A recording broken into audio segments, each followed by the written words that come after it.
A'udzubillahi minasyaitanirrajim. Bismillahirrahmanirrahim. Assalamualaikum warahmatullahi taala wabarakatuh. This is the recording lecture for our subject Islamic Management AAM 2153, and our topic today is the third topic, and the title of the topic is Islamic Management and its Environment in Corporate Culture. So the slides actually had been prepared by Dr. Khatijah Othman from the Faculty of Leadership and Management, Universiti Sains Islam Malaysia, but I did some alterations and some additions to the notes prepared by Dr. Khatijah.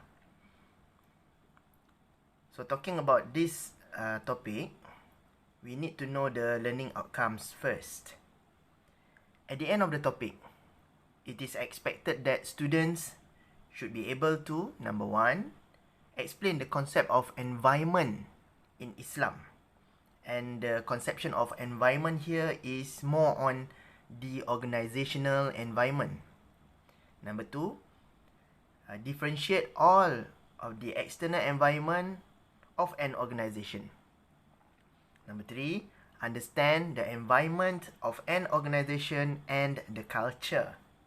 And number four, describe the components in SWOT analysis.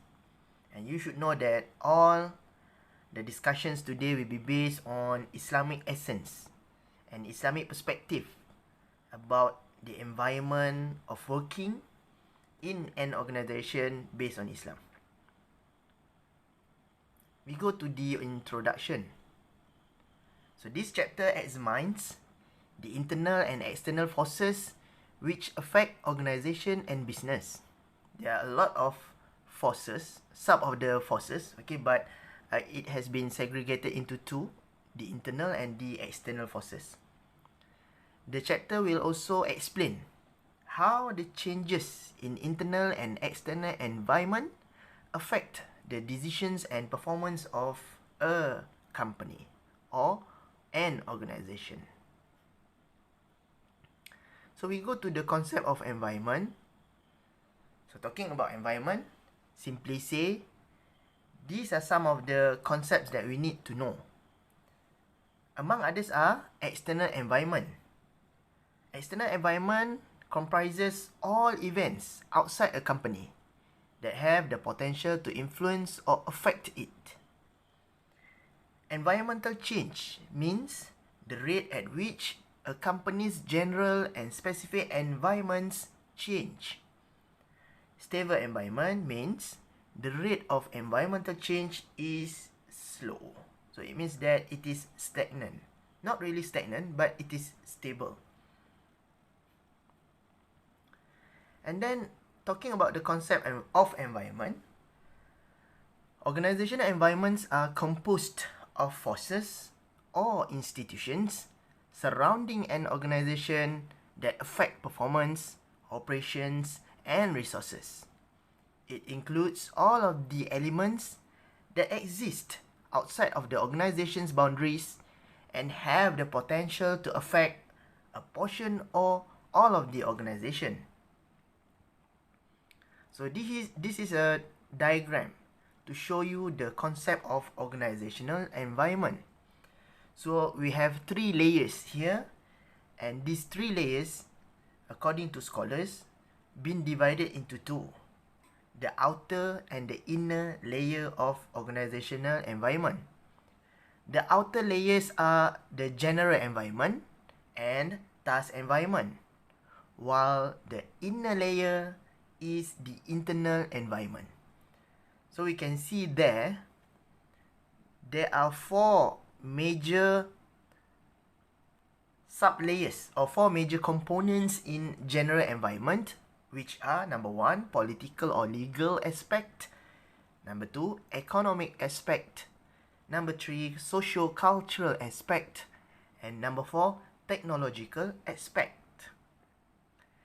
The second outer layer in organizational environment is task environment, and it is constructed by several elements like customers, labor or the human resources, and then competition between the organization and the other organizations which have the similar kind of output, product, services, and so on, and then the suppliers.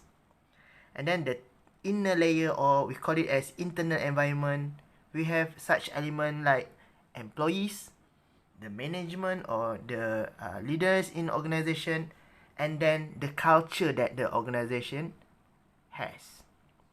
So this is the diagram to picturize the concept of organizational environment.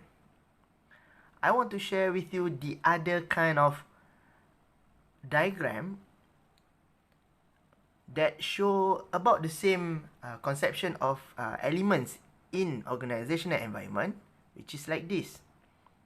Okay, we have the 3 layers, okay, but it's been segregated into 2 components, which is the outer layer of organization and the inner layer of organization. So it's still the same, all right? So we have the outer layer of general environment, which comprises the same dimensions, okay, international, political, legal, and then social, cultural, economic, and technological. So what's the difference between the element here with the previous diagram for general environment? So we have another point there, or another dimension, which is international dimension.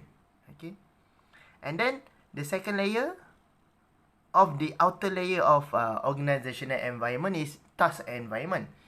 Okay, comprises of competitors, customers, suppliers, strategic partners, and also regulators.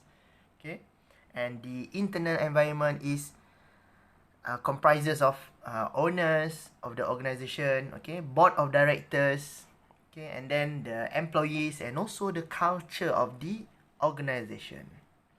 So it is about the same with the previous diagram. So for you to understand organizational environment, I would really love to share with you, okay, one of the good references for you to read and understand what is actually organizational environment. So this article, entitled Internal and External Environment Factors that Influences Organizational Decision Making, is a very basic paper, and you can browse it through the internet, and you can also find any other kind of references which can strengthen your understanding about organizational environment before we proceed to the discussion of Islamic essence of organizational environment and culture. Alright, we move on to the concept of environments with any other related terms. So talking about organization environment, scholars or practitioners in management will always play around with these terms. For instance, dynamic environment, boleh berubah. Okay, an environment in which the rate of change is fast. Dynamic, dia tidak stagnant, dia tidak duduk setempat. And then punctuated equilibrium theory is one of the theories in organizational management and also organizational environment. So I just bring in one of the theories here. So the theory that companies go through long periods of stability, equilibrium. Okay, long periods of stability, equilibrium, and then followed by short periods of dynamic. Okay, it can be change fast, right? And then fundamental change in terms of revolution of the organization or the companies. And then finishing with a return to stability, new equilibrium. Okay, so this is a very interesting kind of theory for you to learn. So I hope that you can read by yourself and understand this theory, okay, apart from any other theories related to the environment of organization. Alright, the other terms that we can always find, okay, when we talk about environment in organization is environmental complexity. The numbers and the intensity of external factors in the environment which affect organizations. The other term is environmental scanning, okay, an effort to search the environment for important events or issues that might affect an organizations. And then the term of internal environment, okay, the events and trends inside an organization which affect management directly, employees, and organizational culture. And then the organizational culture itself, okay, which means the values, beliefs, and attitudes shared by organizational members, crossing the management people, the intermediate management level, okay, and then the supervisory level, and also the employees level at the bottom of the hierarchy of the organization. So talking about concept of environment in Islam, so in Islam, everything have been created with purpose, in proportion, and with measure. With regards to the environment or in organizational environment, its role is dual. Its role is divided into two. Number one, to worship Allah subhanahu wa ta'ala, our Lord and Creator. Number two, to be subjected to the manager whom it surrounds. Okay, the responsibility towards our superior, our manager. Okay, and also the other factors that we need to obey, the instructions, and then we need to fulfill our obligation and responsibility at the workplace and so on. So that's the roles, okay, of maybe workers, okay, when talking about environment of working in Islam. So sorry. Okay, we continue. So the naqli evidence of the concept of environment in Islam, as what been proposed by Khalid Ahmad and Roderick Fontaine, can be found in what Allah subhanahu wa ta'ala said in Al-Hajj ayat number 18. So you can read by yourself, alright, but the translation in Malay has been provided in the slide. Tidakkah engkau mengetahui bahawa segala yang ada di langit dan di bumi tunduk sujud kepada Allah, dan di antaranya termasuklah matahari dan bulan, dan bintang-bintang, dan gunung ganang, dan pokok kayu, dan binatang-binatang, serta sebahagian besar dari manusia. Dan banyak pula di antara manusia yang berhak ditimpa azab disebabkan kekufurannya dan maksiatnya.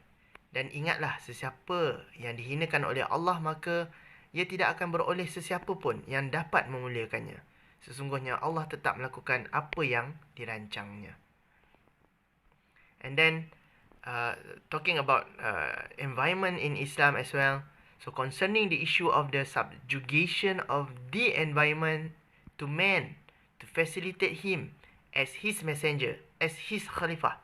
This is a sign of God's immeasurable mercy over him. Lest man would be unable to smoothly and responsibly carry out his duties as Khalifah, God did not send the manager to earth, the manager in organization, okay, in this sense, until he was fully prepared. Nor did he send him or her until the earth was fully equipped and set to accommodate him. So Allah subhanahu wa ta'ala had provided all the necessities, all the facilities, everything, the system, the process, the capability, knowledge, skills, and attitude of human for managers to control it nicely and carefully and thoroughly, so that nobody is not being obeyed to Allah subhanahu wa ta'ala while working in any organization. So another naqli evidence is what Allah subhanahu wa ta'ala decreed in Al-Baqarah ayat number 21 to 22. So you can read by yourselves. And also in Al-Jathiyah ayat number 13. Okay, he also subjected for you whatever is in the heavens and whatever is on the earth, all by his grace. Surely in these are signs for people who reflect. Now we move on to the external environment of an organization. If you can still remember, okay, the outer layer of organizational environment diagram, okay, so the general environment. So we will talk about this outer layer, alright. So general environment is the outer layer of its environment, of the organizational environment, which influence the organization over time, but not to be much cost to day-to-day operation. Okay, so the elements which influence the organization over the time are political, economic, socio-cultural, and also technology here. Okay, and task environment. What is task environment? So task environment is the inner layer of an organization, such as elements related to the routine tasks of the workers and also the managers. Its influences on the organization are felt directly. So the influences of task environment could be felt directly by the organizational members, such as the managers and also the workers. So task environment comprises of customers, laborers, competition, and also supplier. Alright, we go to the first element in general environment, which is technological environment. So talking about technological environment, technology play an important role in the contemporary Islamic environment of management. In order to achieve efficiency, technology has to be applied in daily life. The word technology itself not directly mentioned in Al-Quran. It is a Latin word.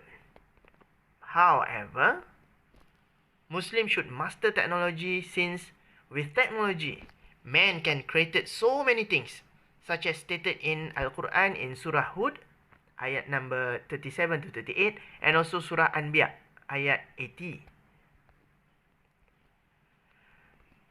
So you can read the dalil by yourselves later.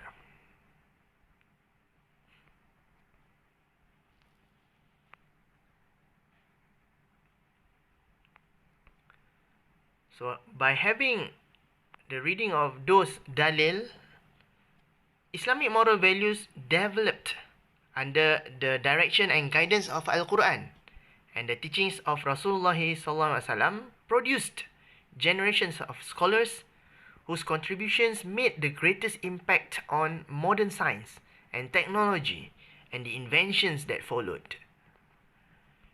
You might have in our minds of the creators of a lot of things which came from the western side of the globe. For instance, the first flying machine was designed neither by Roger Bacon and Leonardo da Vinci, but actually by Abbas ibn Firnas, one of the greatest scholars in Islam. And then, it was Al-Hasan ibn Al-Haytham who studied the phenomenon of light much prior, long time ago.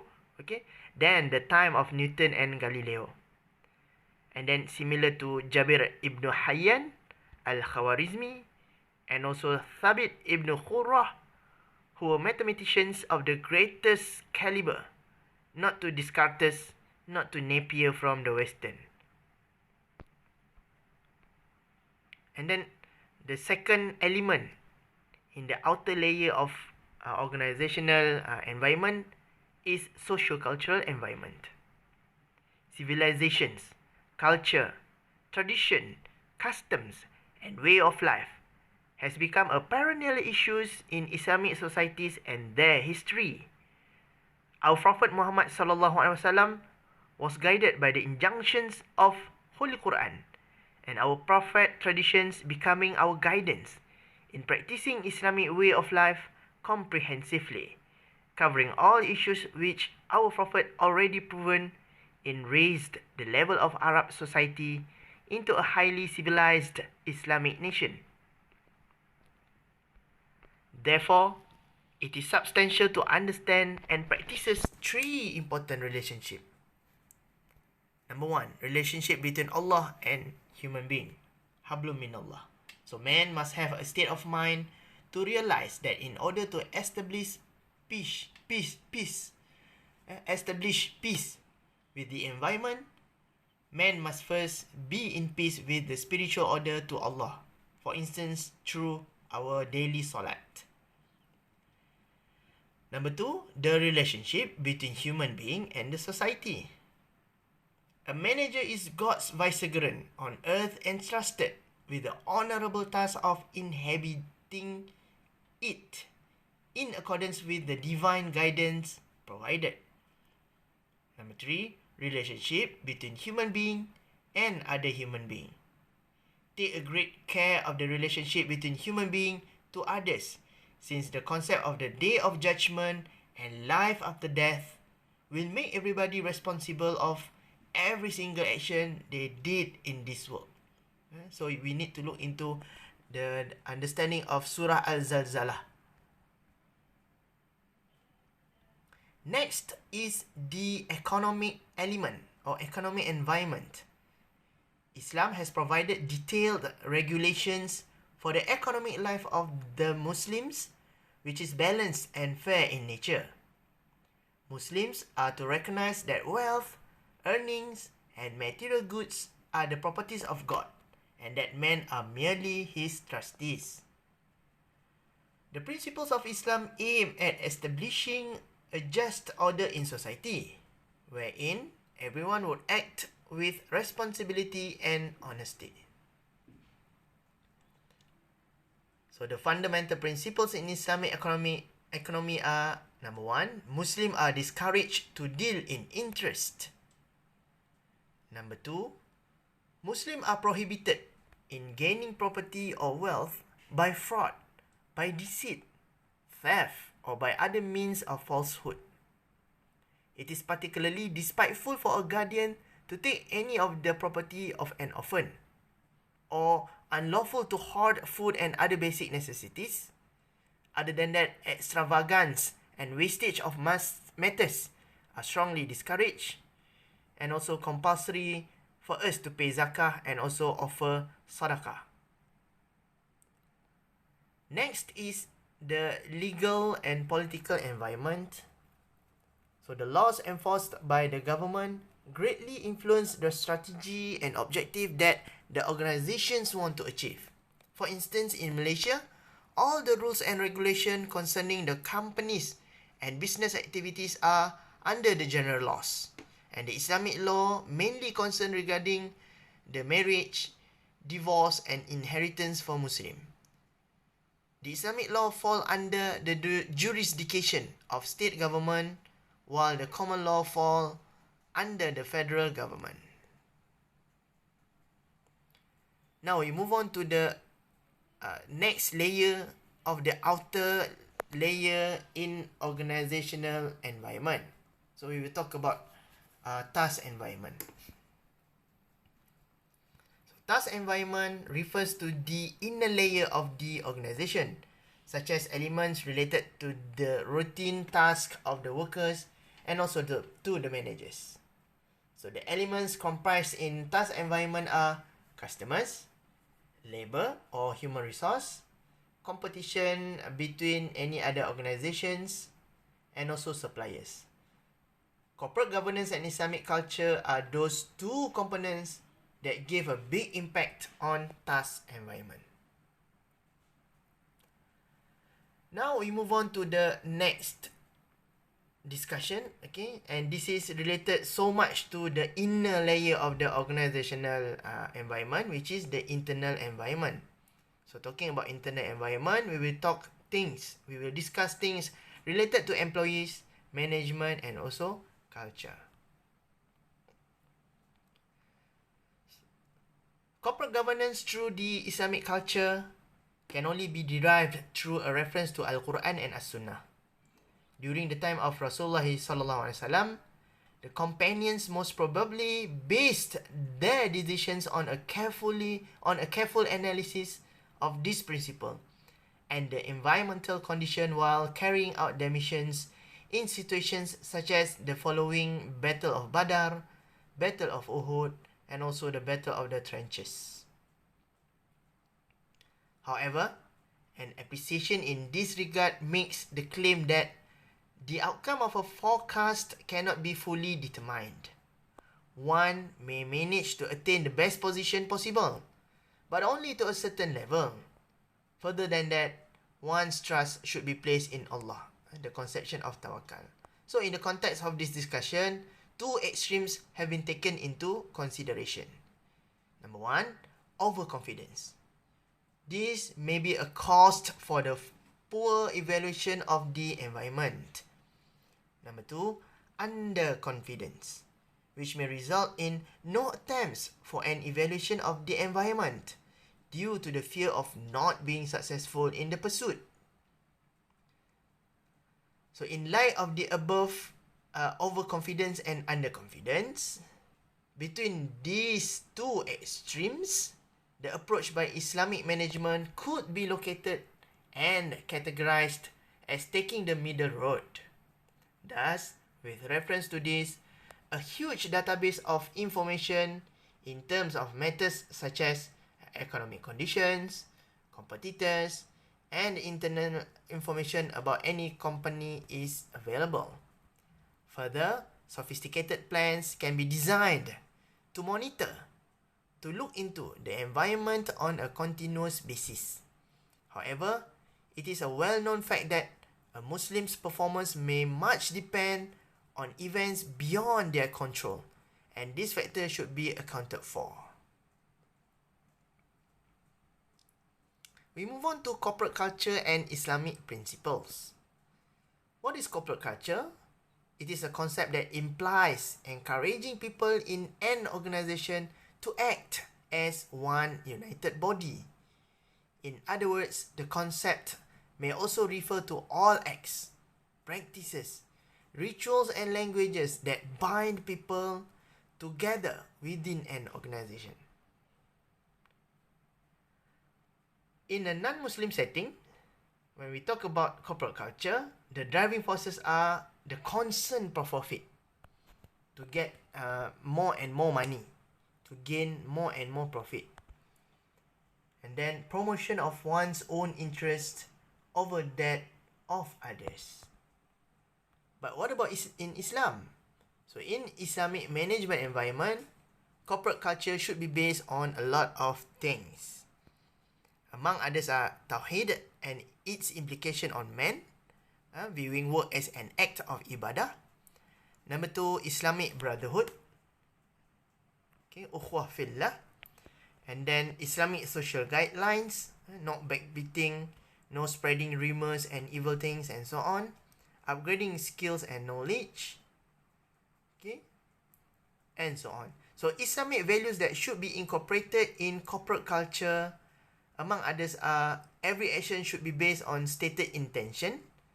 Okay, matlamat tidak menghalalkan cara. Alright, so we need to take a good care of the intention and also the action. Consciousness and good knowledge to be applied in all endeavors. Okay, this is the conception of itqan, bersungguh-sungguh. Okay, we do things to the maximum. And then proficiency and efficiency, sincerity, passion, continuous self-evaluation, okay, muhasabah, alright, and so on. And then we need to be mindful of Allah SWT in all aspects, such as injustice, truthfulness, patience, moderation, okay, wasatiyah, keeping promises, and others.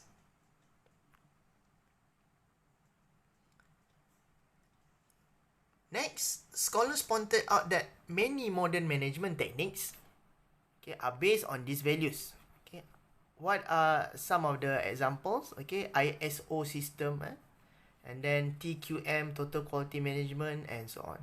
So to implement TQM, for example, one needs to combine the Islamic terms such as itqan, ihsan, passion, wasatiyah, and self-evaluation, muhasabah. A businessman noted that many organizations are dysfunctional, which is not operating well. So due to the fact that people are inherently motivated by selfish greed. So a scholar in the book of Khalid Ahmad and Roderick Fontaine argued that if Muslims employed in an organization could really be motivated to give priority to their society and place themselves as second, okay, to put the intention of personal needs under okay, below the priority of the society. So a most effective corporate culture could be established. So to do to get the understanding and to sustain, to maintain a good corporate culture, a good organizational environment, okay, scholars had proposed that we do SWOT analysis, okay, from time to time, so that we can be guided through the time, and we can maintain good corporate culture and also good good organization environment. So we use what we call as SWOT analysis. What is SWOT analysis? It is a scan of internal corporate culture and external environment of an organization, and is important aspect of the planning procedure for the development of a good strategic plan of an organization. Okay, we are looking into the 3 layers. Just now that I had shared with you a diagram or 2 diagrams, okay, reflecting the ideas of organizational environment.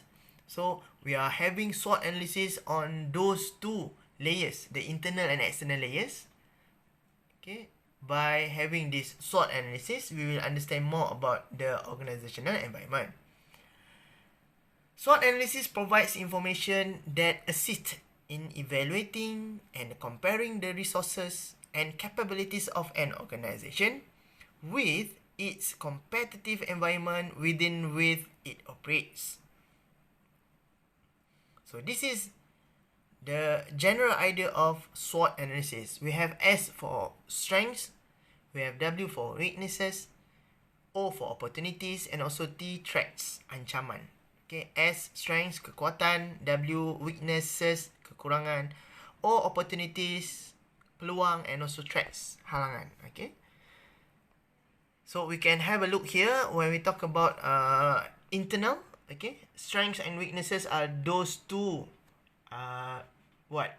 analysis, okay, to look into of the strengths, the capability, and also weaknesses, okay, discrepancies internally. And then external, we are talking about opportunities that we have, okay, at the outer layer of the organization, and also threats, okay, that might come from internal, that might come from external as well. So according to one of the diagram that I got from the internet, so by having SWOT analysis, we can look into external factors and also internal factors.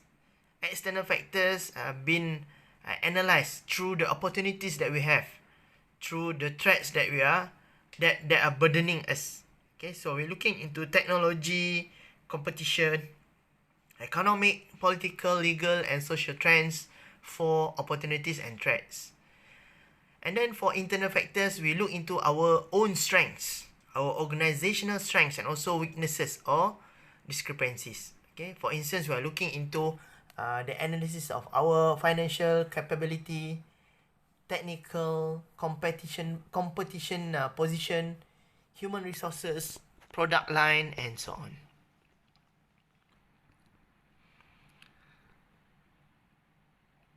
Next, when talking about SWOT analysis, we need to know that the analysis is a powerful instrument used by a lot of organizations to assist formulating and selecting of planning and corporate strategy. So the diagram can be found in Khalid and Roderick books. Okay, the Khalid and Roderick book. Okay, and then you can read the explanation further. Alright. So when we are having environmental scan, and then we are looking into internal analysis and also external analysis. So when we are having internal analysis, we look into our strengths, we look into our weaknesses, and then external analysis, we look into opportunities and also threats or halangan. And then this is what we call as towards having what we call as SWOT matrix.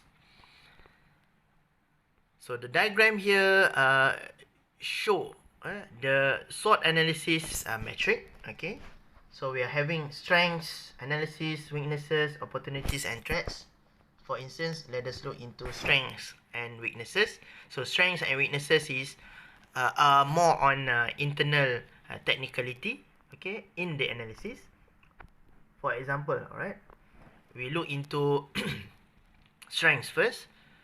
So it's okay if we have good reputation of human resource and corporate citizens, and then patterns and strong brand names and others. And then talking about weaknesses here, maybe in our organization we have poor reputation among workers and corporate citizen. We have lack of patent protection and a weak brand name, okay, high cost structure and so on. So after we had listed some of our strengths and weaknesses, we can maybe upgrade our strengths, okay, double up the strengths. And then when we found that we have several weaknesses, maybe we can eliminate, okay, or we can pull out the weaknesses by showing the strengths more, okay, than the weaknesses.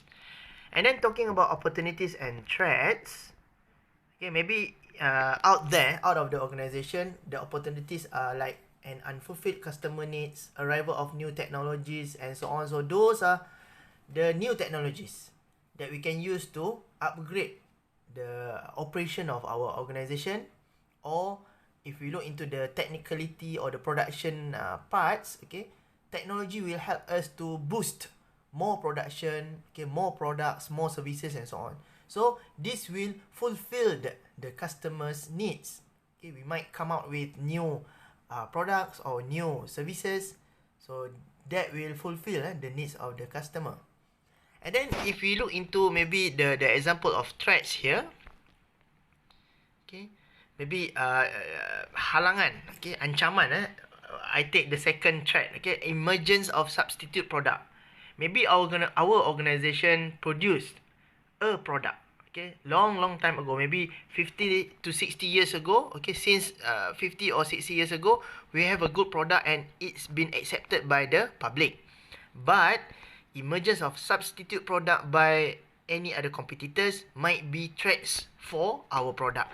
So if we can pull out, okay, the elements in SWOT analysis matrix like this, so we can know what are our strengths, what are our weaknesses, what are the opportunities out there, and also threats that we need to overcome. So this is a diagram in Khalid and Roderick as well, so read by yourself. And that's it. So as a summary for this particular topic, environmental screening is an important aspect of management.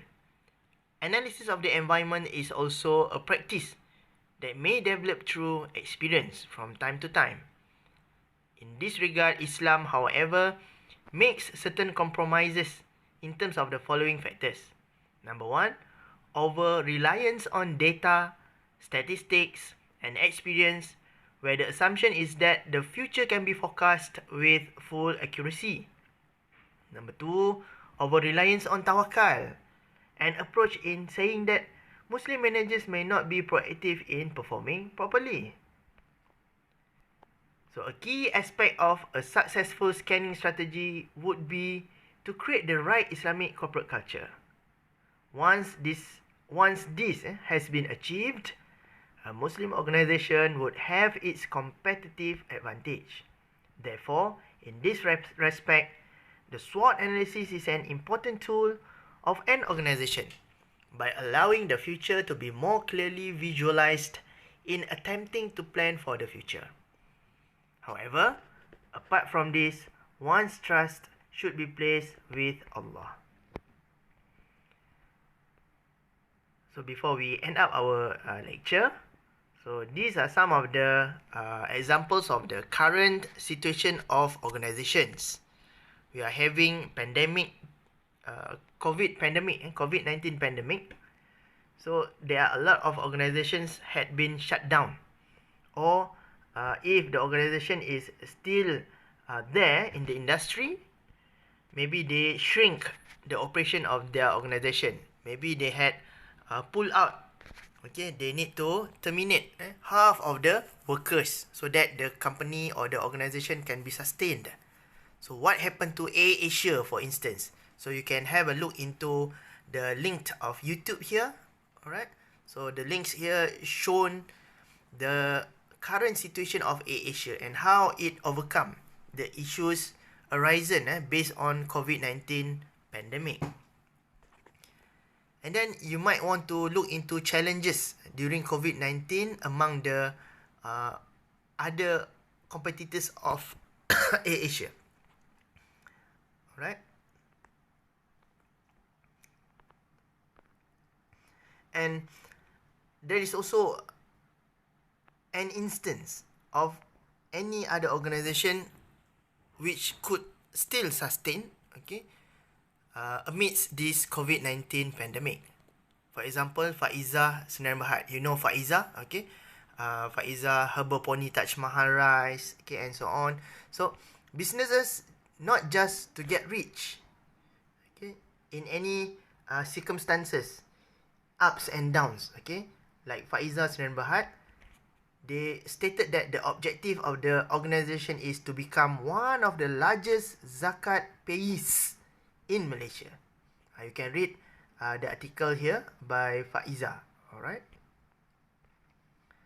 And that's all for now. And I hope that you can read more from the book of Khalid Ahmad and Roderick Fontaine, Management from an Islamic Perspective, to get a better understanding of what been lectured today. Wallahu a'lam bisawab. Thank you very much. Assalamualaikum warahmatullahi ta'ala wabarakatuh. The end.